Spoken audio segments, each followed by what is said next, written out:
마지막 발제가 남아 있는데요. 이 마지막 발제는 그 김태길, 김영석, 안병욱 수필을 중심으로 발제를 하시겠습니다.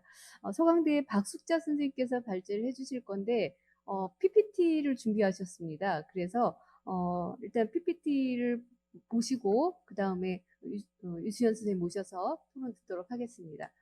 안녕하세요. 인사드리겠습니다. 서강대에서 공부하는 박숙자입니다.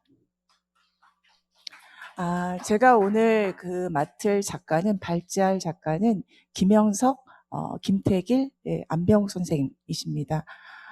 근데 제가 이 과제를 받고 조금은 좀 마음이 무겁고 사실 약간 막막하기도 하고 또 두렵기도 했습니다. 아마 짐작하시겠지만 한국 문학사에서 이 세 분에 대한 어떤 기록은 공백입니다. 어디에서도 논의하지 않았고 문학사 안에서 과연 논의될 수 있는 주제인지도 본격적으로 논의된 바가 없습니다. 그런 점에서 제가 어디까지 이야기할 수 있을지 약간 마음이 무거웠습니다. 또 하나는 그럼에도 불구하고 이 세 분을 지금 이 자리에 다시 문학 100주년, 그러니까 탄생 100주년의 이름으로 다시 불러낸다고 했을 때 어느 누구도 거부감이 없으셨을 겁니다. 왜 지금이 처음이지? 라는 생각을 하셨을 겁니다. 이분들이 1960년대 출판하신 여러 어떤 출판 기록들, 수기들, 수필들 이런 것들은 이미 우리가 많이 보고 또 듣고 했던 어떤 출판물들이 있기 때문입니다. 그래서 이런 어떤 딜레마이자 모순이기도 한 어떤 지점에서 오늘 발표를 준비했습니다. 그래서 제 발표는 1960년대를 수필의 시대라고 말합니다. 김상태 선생님이 이제 이미 문학의 대표 주자처럼 수필이 언급되던 시기가 바로 1960년대였다라고 이제 말씀해 놓은 게 있는데요. 그 말씀에서 가져왔습니다. 1960년대 수필의 시대에 왜 수필에 대한 어떤 언급 자체가 우리 문학사에 기록되지 않았는지, 그렇다면 철학자, 이 세 분의 철학자의 수필을 어떻게 제가 그 자리를 정확하게 만들어낼 수 있을지에 대한 어떤 질문을 가지고 발표를 준비했습니다. 목차는 크게 4장으로 구성되어 있고요. 1960년대 왜 수필이 가장 문학의 대표 주자처럼 소환되었고 기록되었는지에 대한 질문입니다. 그래서 1960년대를 둘러싼 문화사의 어떤 배경들에 대한 이야기를 좀 더 해볼 겁니다. 또 이런 1960년대 어떤 문학사의 맥락 속에서 수필이 굉장히 많이 쓰여졌는데요. 보시는 것처럼 수기, 수상, 수감, 소론, 에세이 이런 다양한 어떤 수필의 기호들이 불확정적인 어떤 상태에서 노출되어 있었습니다. 이 불확정적인 어떤 맥락은 동시에 어떤 개방적인 어떤 맥락으로도 작용해서 이 철학자의 수필이 대중들에게 많이 어필할 수 있었던 어떤 지점이기도 했습니다. 그리고 3장에서는 이 세 분의 어떤 각각의 어떤 수필의 특징을 제가 좀 3분할해서 각각 살펴보는 장을 만들었습니다. 그리고 4장에서는 좀 조심스럽지만 이 세 분의 어떤 수필을 우리 문학사에서 그리고 문화사에서 어떻게 기록할 수 있을지, 어떻게 자리매김할 수 있을지라는 어떤 질문을 이제 해봤습니다.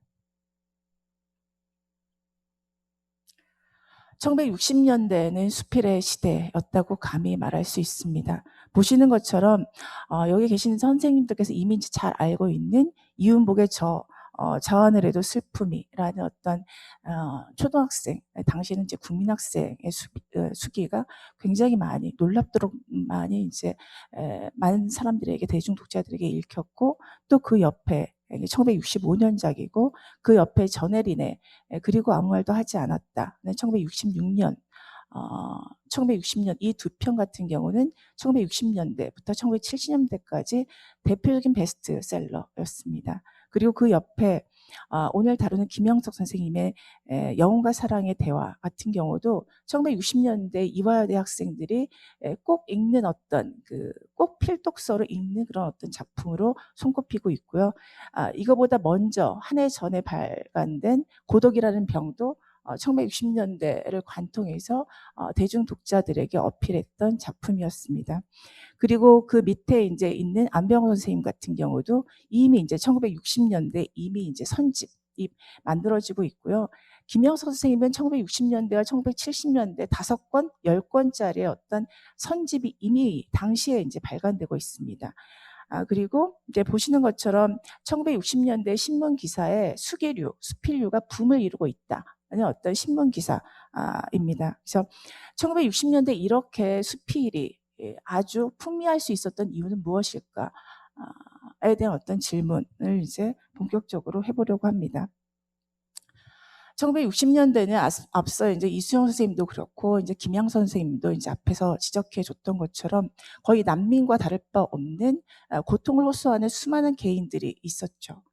이게 전후의 개인들이 자신의 어떤 개인 서사를 말하고자 하는 어떤 요구들이 있었습니다. 그리고 1960년대 4.19 이후에 어떤 민주주의적인 어떤 기대, 공론장에서 내가 말할 수 있다는 어떤 가능성, 이런 어떤 공적인 기대가 동시에 작용하고 있었습니다. 그리고 이런 것들을 가능하게 해줬던 1차 교육과정 이후에 이제 쓰기, 뭐 일기 이런 것들. 그래서 앞서 봤던 것처럼 이윤복 이라고 하는 초등학교 3학년 학생이 그 일기가 아주 자연스럽게 한글로 이렇게 표현될 수 있었던 거는 당시의 리터러시의 교육의 어떤 안착 이런 것들과 다 연결되어 있습니다. 그리고 저널리즘의 확대는 무엇보다 중요한 것들이었고요. 그리고 이렇게 개인적인 어떤 그 고통을 조금 더 객관적인 언어로 표현하고자 하는 요구가 증대하고 있었고, 또 이런 어떤 요구들을 충분히 풀어낼 수 있는 물적 토대들, 예를 들면 교육 그리고 저널 이런 것들의 어떤 확보가 있었고, 그리고 4.19 이후에 어떤 민주주의에 대한 어떤 기대와 요구, 공론장에 대한 기대가 동시에 작동하고 있었다는 것들이 굉장히 중요합니다. 그래서 수필 자체를 개인성과 시민성에 대한 어떤 집합적 열기 속에서 많은 이들이 이 수필을 읽고 썼다라고 이제 서론에서 밝히고 있습니다. 이제 보시면 알겠지만 수필 자체가 제가 몇 개의 어떤 작품만 가지고 이야기를 하니까 어쩌면 몇몇 작품의 어떤 한정된 수필에 대한 인기가 아니었을까라고 생각하실 수도 있지만 앞서 이제 뭐 현대문학 이야기도 나왔지만 현대문학 1955년부터 1970년까지 수필이 게재된 수와 시가 게재된 수와 소설이 게재된 수가 같습니다. 그만큼 수필에 대한 조망은 없었지만 수필을 읽고 쓰고 했다는 것들, 어떤 것들이 당시에도 이미 이제 말해지고 있었죠. 다만 시와 수술과는 다르게 수필의 창작자로는 다양한 어떤 뭐 예를 들면 제가 이제 앞서 서론에서도 이야기했던 것처럼 뭐 여공 혹은 교사 그리고 은행원 뭐 이렇게 다양한 어떤 직종의 사람들이 다 같이 수필을 읽고 썼다는 기록들이 있습니다. 여하튼 1960년대 수필은 풍미합니다. 그럼에도 불구하고 딜레마인 거죠. 문학사 외부에 수필이 놓였습니다. 그리고 이런 어떤 상황, 이런 딜레마가 왜 일어났을까라는 질문을 이제 해볼 수 있을 텐데요. 이제 오늘 제가 이제 약간 집중적으로 볼 거는 문학으로서의 수필과 그리고 에세이의 번역으로서의 수필 간의 어떤 갈등, 이 불확정성들에 대한 어떤 이야기를 조금은 하게 될 것 같습니다. 사실 1960년대에도 수필의 어떤 번역어가 에세이다 이런 것들은 그냥 통용되는 어떤 기본이었습니다. 그리고 수필의 기본적인 어떤 전사가 베이컨으로부터 시작한다. 이런 어떤 합의된 어떤 그 공론이 있었죠.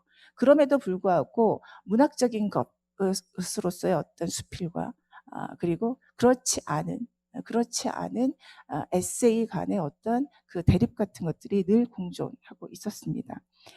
그와 같은 이제 실제적인 어떤 담론들은 제가 2장에서 여러 사례를 가지고 쓰고 있습니다. 이를테면 곽학송은 1956년에 이런 어떤 언급을 합니다.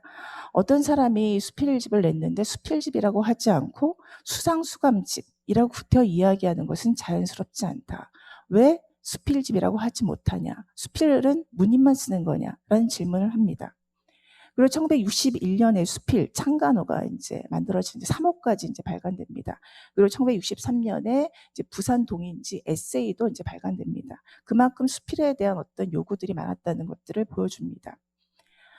이 수필이라는 창간호에서 에세이 번역으로서의 수필을 정의하고 내가 이 수필에 대한 어떤 정체를 조금 더 본격적으로 약간의 이견이나 약간의 이제 그런 다툼이 있을 수도 있지만 좀 더 본격적으로 이 수필에 대한 논의를 해보고자 한다라는 어떤 포부를 제시하기도 합니다. 그리고 흥미로운 건 1965년과 1966년에 수필문학 전집이 꾸려지는데 흥미롭습니다.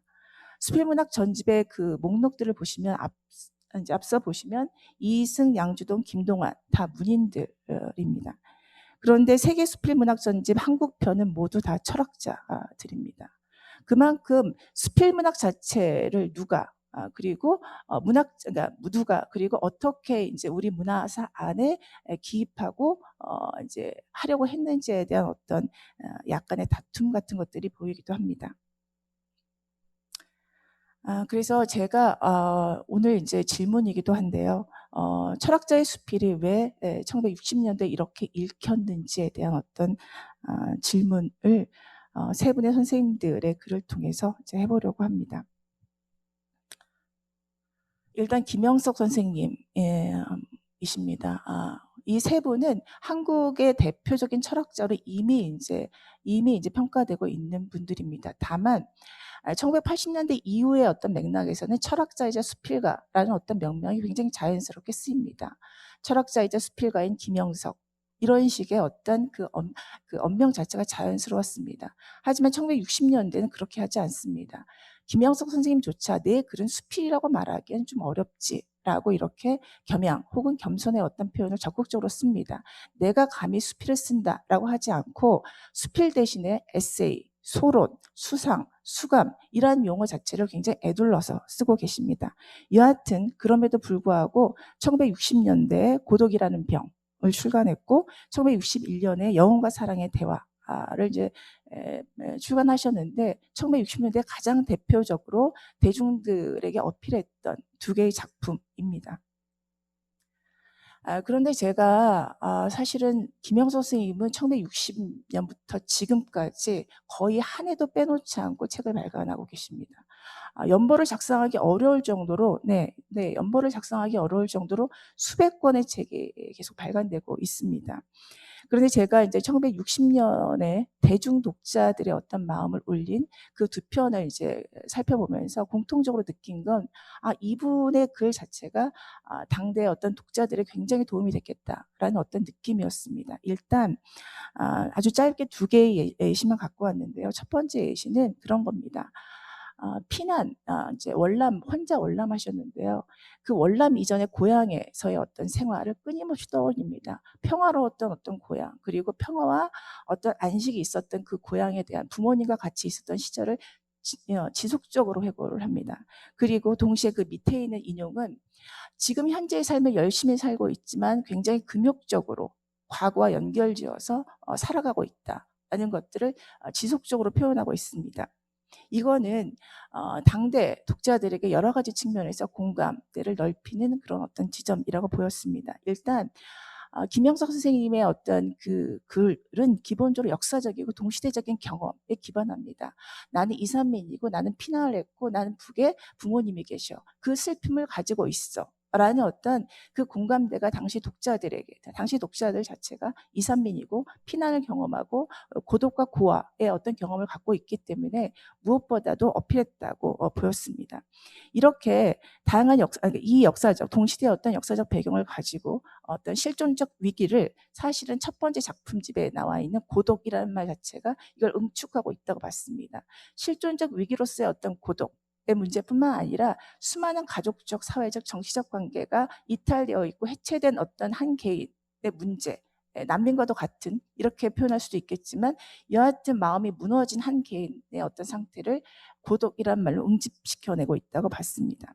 그리고 이렇게 동시대의 어떤 경험을 고독이나 사랑이란 말로 응집하는 것도 굉장히 효과적이었겠지만 또 하나는 김영선 선생님이 여러 글에서 반복되는 건데요. 이 청년 세대들에게 주는 글을 자주 쓰십니다. 대표적인 글이 아들에게 보내는 진에게 주는 글이에요.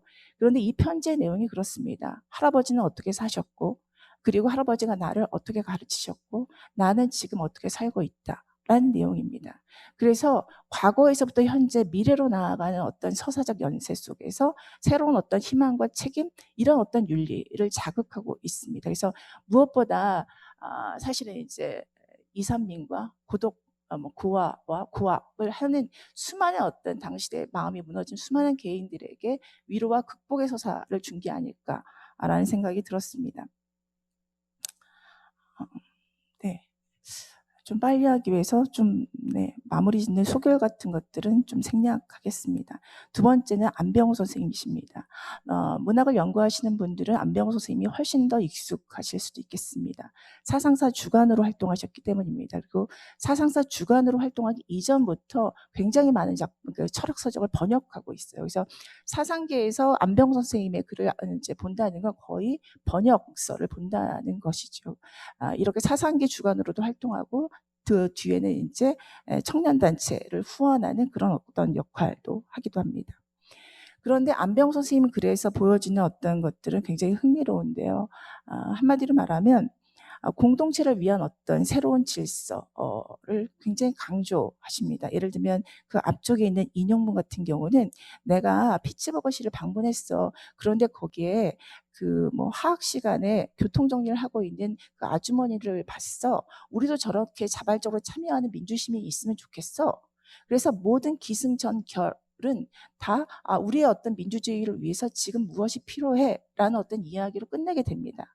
그리고 이런 어떤 그 마땅한 주장이죠. 이 마땅한 주장을 설득의 논리가 아니라 논리 뭐 이런 것들이 아니라 실은 마땅하게 동의하고 공유해야 하는 중요한 어떤 정보로 이야기합니다. 그리고 이분은 이제 이렇게 안병호 선생님 같은 경우는 자신의 경험뿐만 아니라 실은 이제 안병호 선생님의 글을 읽으셨던 분들은 이미 잘 알고 계시겠지만 춘원과 도산 선생에 대한 이야기를 굉장히 많이 합니다. 그리고 민족주의에 압도된 한 개인이라고 이렇게 요약할 수 있을 정도로 그냥 헌신하는 삶 그리고 복종하는 삶 이 자체 그러니까 민족과 국가를 위해서 한 개인의 어떤 헌신이 필요하다는 어떤 이야기를 굉장히 반복적으로 많이 하시죠. 그래서 안병옥의 글을 통해서 이제 많은 그러니까 당시 어떤 청년이나 이제 특히 이제 대학생들과 이제 고등학생들에게 굉장히 많이 강연을 많이 하셨어요 당시에. 근데 당시에 이제 그렇게 안병옥 선생님의 어떤 말씀이 어필할 수 있었던 건 이 공동체를 위한 어떤 재건, 그러니까 조국의 재건이라고 하는 당시 어떤 그 과제에 이런 언어가 이제 적합하게 부합하는 어떤 맥락이 있었다라고 저는 해석을 했습니다. 그리고 마지막 김태길 선생님을 잠깐 보겠습니다.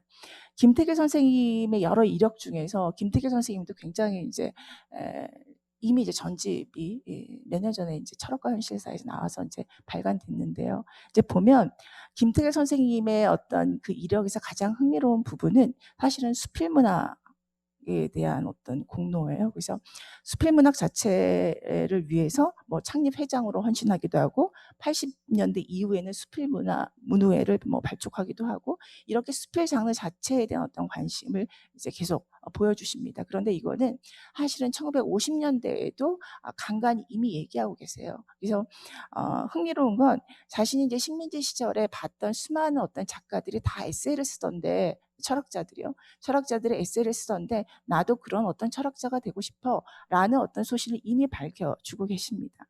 그래서 짧게도 두 개를 갖고 왔습니다. 근데 제가 앞에 김영석 선생님 그리고 안병 선생님 그리고 김태길 선생님의 어떤 작품들이 굉장히 많다. 특히 수필이기 때문에 작품 수가 훨씬 더 많습니다. 그런데 이렇게 단 두 편, 뭐 단 세 편 이 정도만 지금 이제 거론하는 게 이제 얼마나 적절할 수 있을지 약간 이제 걱정되기도 하고 두렵기도 한데 이제 여하튼 선생님의 어떤 김태길 선생님의 어떤 장점 혹은 그 빛나는 어떤 그 지점이 잘 드러나는 게 바로 이런 수필이라고 봤습니다. 뭐냐면 한 이제 수많은 소시민들을 관찰합니다. 수많은 소시민들을 관찰하고 나의 경험을 기록하면서 굉장히 서사적으로 구성을 하세요. 그래서 미적 완결성이라는 표현을 이제 수필에서도 많이 적용해서 쓰곤 하는데 그 미적 완결성을 잘 보여주고 있는 어떤 수필이 이 김태길 선생님의 어떤 수필이 아닐까라는 생각을 해봤습니다. 여하튼 김태길 선생님의 수필에는 당대 사회를 같이 살아가는 수많은 인물 군상이 그려집니다. 뭐 예를 들면 복덕방 영감, 부엌 언니, 재판장, 버스 차장, 이웃집 할머니. 이 동시대를 살아가는 사람들의 말과 뉘앙스를 예리하게 포착합니다. 그리고 적절한 어떤 그 거리 감각을 통해서 그 작가의 윤리의식, 이렇게 저것은 약간 부정적이야, 저건 너무 속물적이야, 이런 것들을 또 보여주기도 합니다. 하지만 그렇게 분명한 냉정한 어떤 거리를 가지고 그것들을 평가하는 게 아니라 굉장히 유머러스하게 마무리, 굉장히 유머러스하게 그 마무리를 합니다. 그래서 기본적으로 굉장히 객관적인 어떤 거리를 가지고 관찰하는 것 동시에 굉장히 유머러스하게 일상성 자체를 존중하는 그런 어떤 표현을 계속 하고 있습니다. 이렇게 제가 세 분의 삶을 너무 이제 짧게 요약했는데요. 일단 결론에 해당하는 제가 이제 일단 소개를 내고 있는 마지막 파트는 한번 읽어보도록 하겠습니다. 페이지는 선생님들이 갖고 계신 자료집의 페이지는 페이지 178페이지입니다. 1960년대는 수필의 시대였습니다. 수기, 에세이, 소론, 수감, 수상, 수필 등의 용어가 기량하고 있었고 또 그만큼 많은 수의 수필이 쓰였습니다. 수필의 양적 확대가 가능해진 것은 자기 경험을 객관화하면서 새로운 모랄을 찾고자 하는 사회적 요구가 연동한 결과입니다. 전쟁과 사회고를 거치며 고통을 객관화하고자 하는 요구와 공론장에 참여하는 민주주의적 요구가 활발해지면서 나이와 성별, 직종을 불문하고 1인칭 글쓰기가 확대되었습니다. 개인의 세계화 형식인 수필은 이런 상황에 적합한 쓰기였습니다. 고학생, 이산민, 여성 할 것 없이 많은 이들이 자기 경험과 사유를 표현했습니다. 이는 단지 문학적인 것으로 상상되었던 그간의 문학 범주를 벗어나는 역동이었습니다. 부서진 공동체의 질서를 복구하고 재건하는 데에 한 개인의 서사가 필요했고 이웃과 살아갈 시민 교양이 필요했으며 공동체를 위한 도덕의 언어가 필요했습니다. 김영석은 자기 체험에 근거한 위로와 극복의 서사로, 안병욱은 민족주의에 근거한 자기 수양과 소명의 논리로, 그리고 김태길은 소시민의 삶을 객관화하는 성찰과 유머로 1950년대부터 60년대 사이에 공론장의 결락을 메웠습니다. 이 당시 한국의 문화사 속에서 1인칭 나의 이야기를 안정감 있게 써내려간 이들의 언어는 1인칭인 동시에 우리의 언어가 될 수 있는 시민의 교양의 힘이었습니다. 무엇보다 과거와 현재를 연결시키면서 나아갈 방도를 제시하고 미래 비전을 바라보면서 청년을 지도하는 위치에 있었던 이들의 역할은 1인칭 수기 이상의 힘으로 작동했습니다. 그리고 제가 중간에 생략했지만 사실 식민지 시절의 수신 과목이 해방 이후에는 윤리 과목이 됐고 몸과 마음, 그러니까 국민들의 몸과 마음을 관리하는 어떤 과목 자체가 윤리였고 이 윤리 과목을 또 관리하는 대표하는 사실은 이제 학문 분야가 철학자였다는 것. 그래서 철학자들이 1950년대, 60년대 이 시민 교양에 힘 있는 언어를 제시할 수 있었다는 어떤 맥락이 동시에 있습니다. 그러나 한국에서 철학이 곧 윤리로 번역, 상상된 상황은 메시지에 영향을 미치는 변수입니다. 이들의 글쓰기는 수필과 철학사의 경계를 허물고 다양한 글쓰기 형식으로 현실화되었지만 윤리와 도덕으로 전환될 가능성 역시 적지 않았습니다. 이들의 말이 선택적인 시민 윤리나 절대적인 국민 도덕으로 전유될 수 있는 상황이 있었던 겁니다. 더욱이 반공교육이 강화된 1960년대 후반부터 이 문제는 중요한 변수로 작용합니다. 이들은 수필가이자 철학자인 동시에 1970년대는 적극적으로 국민 도덕의 지필자이거나 지식 생산자였습니다. 그래서 제가 이 3장의 제목 자체를 시민교양에서부터 국민도덕까지 이렇게 약간의 이중적이고 양가적인 어떤 면이 있다는 것들을 보여드리고 싶었습니다. 여하튼 이 과정에서 수필은 문학적인 것의 경계를 흔들며 개인의 경험과 사유를 객관화하는 글쓰기로 확대되었고 이 공백의 공간을 철학자의 수필이 부분적으로 채웠다는 것들을 말씀드리고 싶었습니다. 다만 1970년대 자기 고통을 직접적으로 말하고 쓰는 민중수기, 노동자 수기들이 굉장히 중요하게 이제 발견되죠. 이 과정에서 철학자의 수필 자체가 갖고 있는 대의적 상상력 혹은 대의적 말하기 이 방식 자체가 축소되었다고 봤습니다. 그래서 그럼에도 불구하고 1960년대 수필의 시대에 철학자들의 언어가 어떻게 시민교양의 자리를 대의하면서 수많은 개인들의 언어들을 대신했는지 그리고 그 어떤 그 공백의 자리를 어떻게 메웠는지 말씀드리고 싶었습니다. 일단 제 발표는 여기까지 하겠습니다. 네, 안녕하세요. 토론을 맡은 인하대 류수연입니다. 네, 토론문이 길지 않아서 좀 읽어가면서 말씀드리겠습니다. 학창시절 사실 수필은 우리에게 익숙한 장르였습니다. 초중고를 거치는 동안 시, 소설, 희곡과 함께 당연하게도 문학의 한 장르로서 학습되어 왔고, 또 교과서에 실린 수많은 수필들은 그 존재감을 뚜렷하게 만들었습니다. 출판 시장으로 들어가면 그 존재감은 훨씬 더 뚜렷해지는 것 같습니다. 2000년대 이후 문학의 위기에 대한 시간과 함께 아카일로를 겪는 출판 시장을 떠받친 것 역시 수필이었기 때문입니다. 네, 에세이라고도 말할 수 있을 것 같습니다. 그러나 연구와 평론의 영역으로 들어서면 전혀 다른 풍경이 보여집니다. 그 안에서 가장 소외된 장르는 다름 아닌 수필이기 때문입니다. 근대 이후 한국 문학사는 시와 소설을 중심으로 축적되어 왔다고 해도 과언은 아닐 것입니다. 극에 대한 관심과 함께 희곡 연구도 한 담론장을 형성하고 있지만 시나 소설에 비하면 상당히 협소하다고 말할 수밖에 없습니다. 그런데 수필에 대한 소외는 희곡과는 또 다른 양상인 것 같습니다. 출판 시장에서의 인기와는 별개로 학술 연구, 평단 모두에서 소외되어 있기 때문입니다. 물론 수필에 대한 논의가 전무했던 것은 아닙니다. 우리 근현대 문학사를 대표하는 많은 작가들이 수필을 썼고 또한 쓰고 있기 때문입니다. 실제로 학술적인 연구장에서 수필에 대한 논의 역시 상당수 나와 있습니다. 하지만 이런 경우에도 대부분 수필은 그 자체로서 학술적 분석의 대상이 된다기보다는 어떤 주변적인 의미에서 보조적인 텍스트로 더 많이 환기되어 왔던 것이 사실이라고 생각을 합니다. 따라서 문학사적 궤적 위에서 시와 소설과는 별개로 수필의 독자적인 자표를 위치짓는 일은 그리 용이하지도 사실상 익숙하지도 않았던 그런 일에 가까운 것 같습니다. 이러한 상황에서 박숙자 선생님께서 수필의 시대라는 글을 통해서 환기하는 문제는 매우 익숙하면서도 또한 새롭습니다. 그것은 교과서와 출판 시장에서 익숙하게 보았던 베스트셀러로서의 수필을 환기하는 것이지만 동시에 문학이라는 견고한 벽을 무너뜨리는 적극적인 논의의 시작이기도 하기 때문입니다.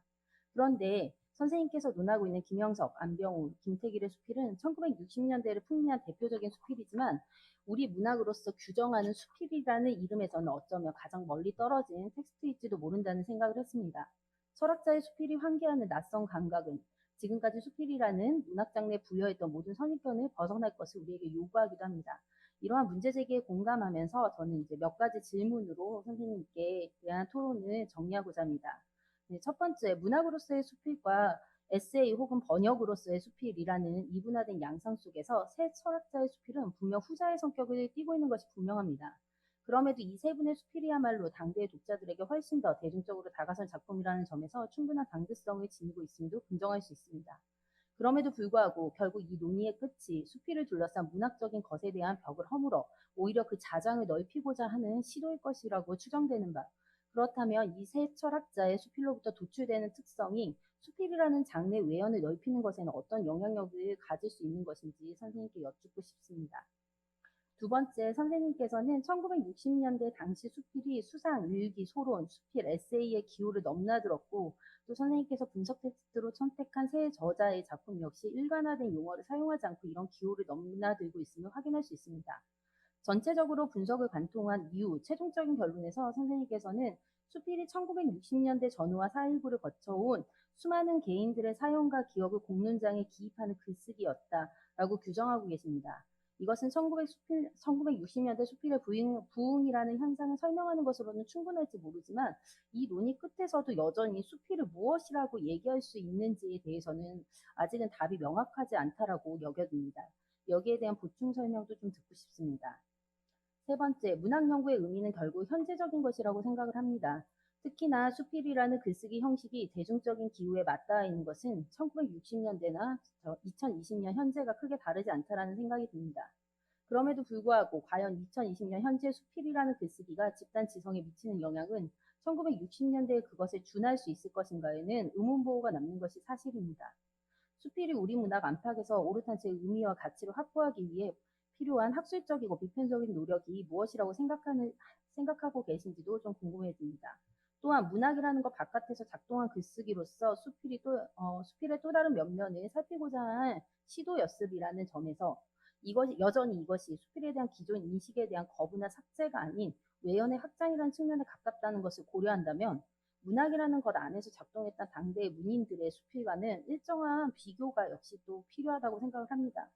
탄생 100주년이라는 심포지움 타이틀로 인해서 이 세 분의 텍스트가 논의로 한정되었지만 선생님께서 제시한 문제의식이 확장되려면 다른 문인들과의 비교도 또 필요하지 않은가라는 생각이 듭니다. 네, 마지막으로 저는 사장에 굉장히 주목을 했는데요.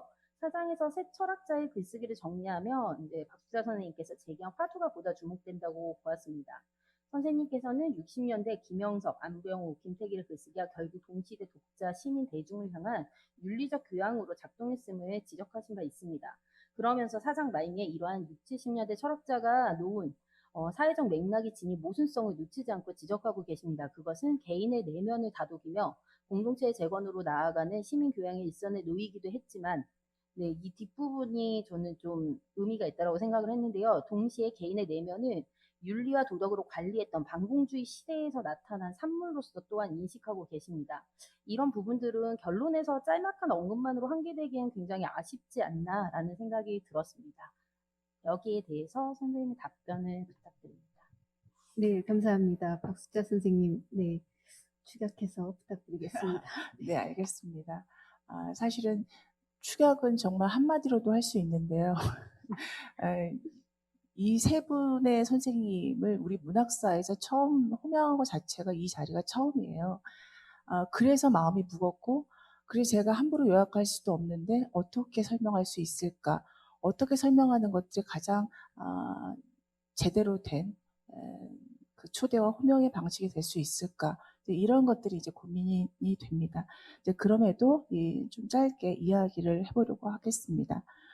실은 이제 선생님들께서 제가 이것들을 수필이라고 이야기했을 때 선생님들 머릿속에 있는 수필은 어떤 모습일지 아마 비슷한 어떤 모습을 띠고 있을 거라고 생각합니다. 조금 더 시대적인 의미가 빠진 것, 혹은 감정적이거나 서정적인 것이라는 어떤 함의를 가지고 있지만 사실은 어떤 시대적인 사회적 정치적 어떤 것들과 무관하게 작동하는 것, 혹은 1인칭 글쓰기라고 얘기했지만 그 1인칭이라고 하는 것은 굉장히 사적이거나 주관적인 것의 어떤 글쓰기라고 아마 생각하셨을지도 모르겠습니다. 그래서 제가 이 철학자들의 이 수필을 1960년대 어떤 그 역사적 발견을 통해서 뭔가 조금 더 분명하게 드러내고 싶었던 건 1960년대 수필이라고 하는 것들이 어떻게 개인성과 시민성이 만나면서 이 1인칭 글쓰기가 드러났는지 하는 어떤 점이었습니다. 그래서 앞서 계속 약간 이제 반복적으로 이야기하지만 수필 자체가 사실은 이 공론장에 참여하는, 그러니까 자신의 경험과 사유를 가지고 이 공론장에 참여하는 어떤 미주적인 어떤 열기, 그리고 그것들의 사회적 요구에 부응하는 과정이라고 이제 봤습니다. 또 이 과정에서 이 철학자들의 언어는 바로 시민 교양의 어떤 힘으로 대의되고 있다고 봤습니다. 그런데 지금 이제 제가 3번으로 넘어갈 텐데요. 이제 그 대의되고 있지만 1970년대에 이제 제가 좀 더 집중했던 건 1970년대에 이제 전태일의 수기, 그리고 노동자의 수기, 그리고 여공의 수기가 굉장히 중요하게 이제 부상하죠. 그때 이 철학자들의 언어는 조금은 힘을 잃는다고 봤습니다. 더 이상 대의될 필요가 없다고 본 겁니다. 그러니까 1970년대에는 각각의 1인분의 언어가 자신의 어떤 자기 서사를 가지고 이 공론장에 직접적으로 참여하는 과정이 있었고, 그 과정을 중간에 60년대에 매개했던 것들이 이 철학자들의 힘 있는 언어 권력이었다고 저는 봤습니다. 그리고 이제 수필에 대한 어떤 정의를 물으셨는데요. 아직까지 이제 우리 문학사에서 수필에 대한 정의는 사실은 굉장히 불확정적인 어떤 상태. 그럼에도 불구하고 문학 안에 갇힌 것들로 이야기합니다. 오늘 이제 저는 이 자리 이 글에서 수필 자체를 경험과 사유에 근거한 1인칭의 서사 정도로 일단 전제하면서 글을 시작했고요. 그리고